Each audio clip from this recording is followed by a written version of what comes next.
Medidas de prevención. En las unidades anteriores hemos estudiado que para preservar la salud de los trabajadores y trabajadoras es necesario identificar cuáles son los riesgos laborales presentes en la empresa. Una vez identificados podremos evitar muchos de esos riesgos. Otros no debemos evaluar cada puesto de trabajo para estimar la magnitud de los riesgos que no se hayan podido evitar.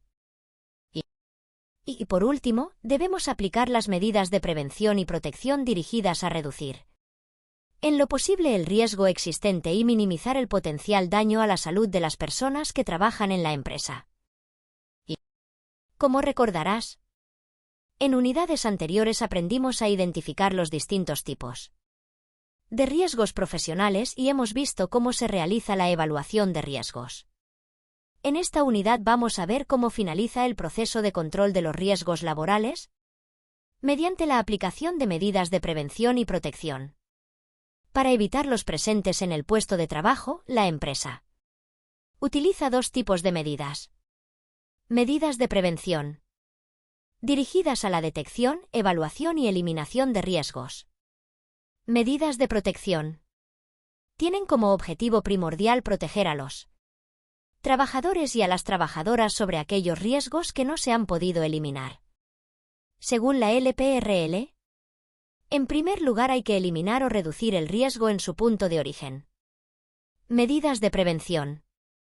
Si no fuese suficiente, se aplicarán medidas de protección que reduzcan el riesgo potencial actuando sobre el medio de transmisión de la misma medidas colectivas o sobre el propio trabajador, equipos de protección individual o EPI.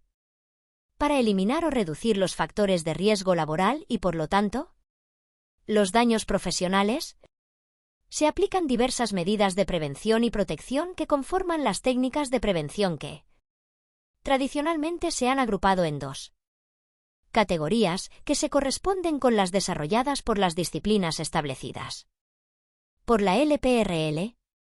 Técnicas médicas, medicina del trabajo. Técnicas no médicas, seguridad, higiene, ergonomía y psicosociología aplicada. Autoevaluación. Las medidas que tratan de eliminar o reducir el riesgo en su punto de origen. Te voy a decir 3 frases y tienes que ser capaz de identificar cuál es la correcta. Medidas de protección. Medidas de prevención. Ninguna de las anteriores es correcta. La respuesta es medidas de prevención. Recuerda, el principio básico de la prevención es la eliminación total del riesgo, pero, a veces, esto no es posible debido a la naturaleza del propio riesgo o cualquier otra causa que hace imposible su total desaparición, y es en estos casos cuando deben aplicárselas medidas de protección. AE.